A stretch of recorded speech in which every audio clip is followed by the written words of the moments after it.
Pay attention to this one. We have not heard a lot from Elon Musk since he stepped back from Doge, and recent polling shows his approval is deep underwater. A new Washington Post ABC News poll finds 35% approve of Musk's work in the administration compared to 57% who disapprove. And that disapproval rating is up almost across all demographics, including double digits among adults under 30, independents, and those without college degrees. Brian Barrett joins me now. He's the executive editor of news for Wired, which has been killing it when it comes to Doge reporting. I actually think there must be some Wired reporters working for Doge. Your reporting is so good, Brian. What is your take on these numbers? Well, thanks so much, Stephanie. I guess my take on the numbers are that they're not particularly surprising. I think that what Doge has been doing has not a lot of support among people, especially now that we're getting to a point where all of these attempted firings and sometimes successful firings, all these programs being cut, they're starting to actually have impacts on people. So if you call the Social Security Administration, maybe it takes a little bit longer to get someone on the phone.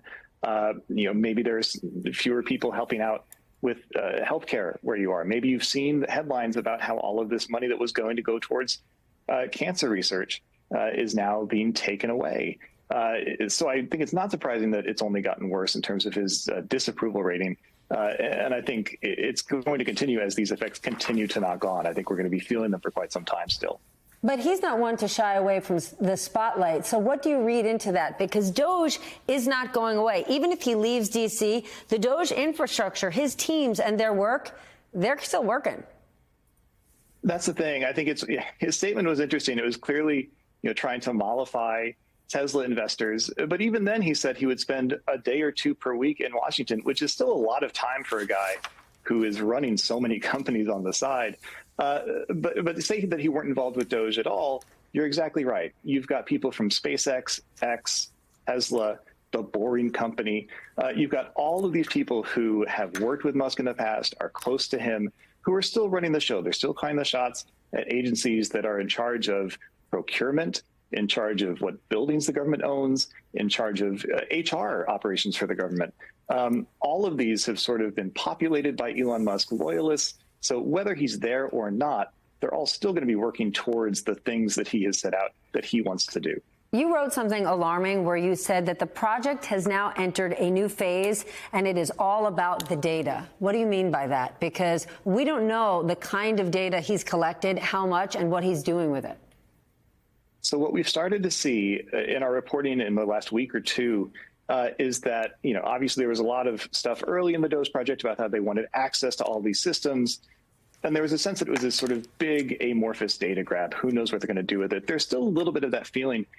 But we've seen now some more concrete things that they're trying to do, specifically around immigration. Our reporting late last week showed that Doge is trying to tie together data from the IRS, from the Social Security Administration, even from voter registration records from certain states, so they can better track and surveil immigrants.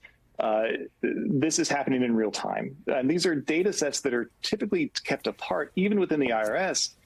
You keep them in separate buckets because this is some of the most sensitive data, the most private information that the U.S. has about its citizens. So it's compartmentalized to keep it apart. Doge is working really hard to bring it all together to make it easier to look at, search through, cross-reference, and potentially even combine with data from other agencies to create a really, sort of panopticon type picture of who's in the U.S., what their status is, and use that to try to deport more people. An NIH insider recently told 60 Minutes that Doge is not a reorganization, it's a wrecking ball. Does your reporting reflect that? Is chaos the point? Yeah, I think we've seen that all the way along, is that they are firing people haphazardly. There doesn't really seem to be much cohesive vision behind it. There doesn't really seem to be a plan other than just cutting. I think you've seen that early in the days of Doge when they fired people who were working on securing the nuclear weapons. You've seen that more recently when they are, trying to cut the Consumer Financial Protection Bureau down to, a dozen people, something like that. This is an agency that is required by the Dodd-Frank Act. It needs to be there. What we are seeing, though, on the flip side of that is because it has been so, sort of callous, widespread, chainsaw, whatever you want to call it, because of that, we've seen court challenges that have been successful pushing back because there doesn't seem to be actually much basis in the law. We are seeing people say, hey, you can't do that. And judges saying, you know what, you're right, you can't, at least for now. But even if you can't, in the meantime, those people aren't at work. Or if they're going back to work, they can't get a key that works. Like, as these 100 days are passing, even if a judge says, yes, you're going to be reinstated, that's not actually happening, right? There's not a mid-level manager calling people up saying, hey, the judge said, come on back, I'll see you Tuesday. And there's no sign that, or no guarantee that the people who are doing critical work who've been fired would want to come back. Maybe they have found jobs in the private sector, and now the government can't do that thing that the government is supposed to be doing. I worry also especially about the opportunity cost. You know, DOGE is all about efficiency and savings.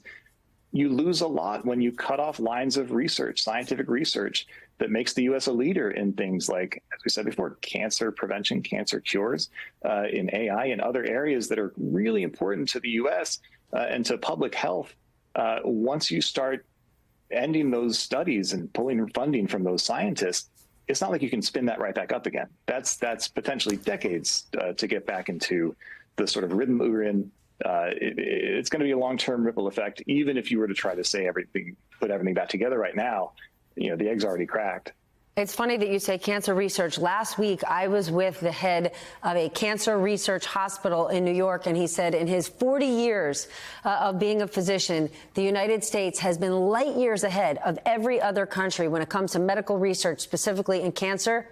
He said that ended 40 days ago.